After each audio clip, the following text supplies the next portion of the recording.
সুখনিবাস নামে বড় এক গভীর জঙ্গল ছিল।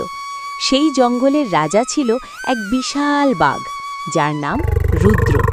রুদ্রের গর্জন ছিল খুব শক্তিশালী, তার গর্জনে কেঁপে উঠত সমস্ত বন। কিন্তু হঠাৎ করে সব কিছু বদলে গেল। রুদ্র অসুস্থ হয়ে পড়ল, তার শরীর জ্বলছিল জ্বরে, চোখে আর আগের মতো আগুন ছিল না। গাছের ছাওয়ায় শুয়ে সে শুধু দীর্ঘশ্বাস ফেলছিল। বনের সমস্ত পশু ও পাখিরা প্রথমে ভয় পেয়েছিল। বাঘ অসুস্থ কথা বিশ্বাস করাই কঠিন, কিন্তু ভয়কে দূরে সরিয়ে এলো সহানুভূতি। ছোট্ট খরগোশটি এগিয়ে এসে বলল, রাজা অসুস্থ মানে জঙ্গলও অসুস্থ। আর হরিণেরা দূর থেকে ফল আর কচি পাতা এনে রাখল বাঘের সামনে। আর বানররা গাছে গাছে লাফিয়ে ওষুধি গাছ খুঁজতে লাগল। পাখিরা আকাশে উড়ে খবর ছড়িয়ে দিল। দোয়েল, শালিক, টিয়া সবাই মিলে সিদ্ধান্ত নিল তারা বাঘকে বাঁচাবে। তারপর সিংহ এসে বলল, রুদ্রের শরীরে বিষ ঢুকেছে।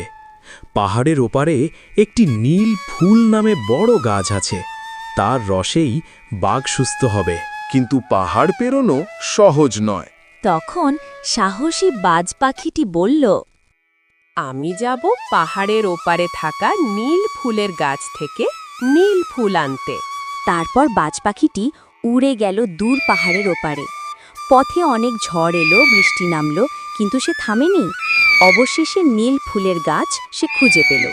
এদিকে জঙ্গলে সবাই মিলে রুদ্রের সেবা করছিল।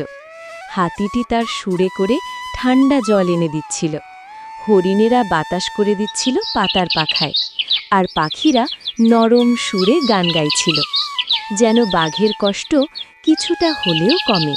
বাজ পাখিটি ফিরে এলো ফুল নিয়ে। সেই ফুল বানরদের হাতে দিল।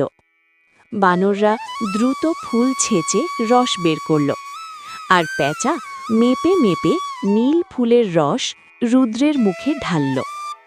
কিছুক্ষণ পর বাঘের শ্বাস ধীরে ধীরে স্বাভাবিক হল। চোখ খুলে সে তার চারপাশে তাকাল। এত পশু পাখি একসঙ্গে তার জন্য। পরদিন সকালে সূর্য ওঠার আগেই রুদ্র উঠে দাঁড়াল। শরীর এখনো দুর্বল, কিন্তু চোখে কৃতজ্ঞতার জল। আজ আমি বুঝেছি, শক্তি শুধু নখ আর দাঁতে নয়, একতা আর ভালোবাসাই হল আসল শক্তি। সেই দিন থেকে জঙ্গলে আর কেউ কাউকে ভয় পেত না। সবাই একসঙ্গে থাকতে লাগল। সবাই জানত যে বিপদে সবাই একসঙ্গে থাকলে যে কোনো বিপদের মোকাবিলা করা সম্ভব। আর বাঘ হয়ে উঠল এক শক্তিশালী রাজা ও দয়ালু এক হৃদয়বান রক্ষক।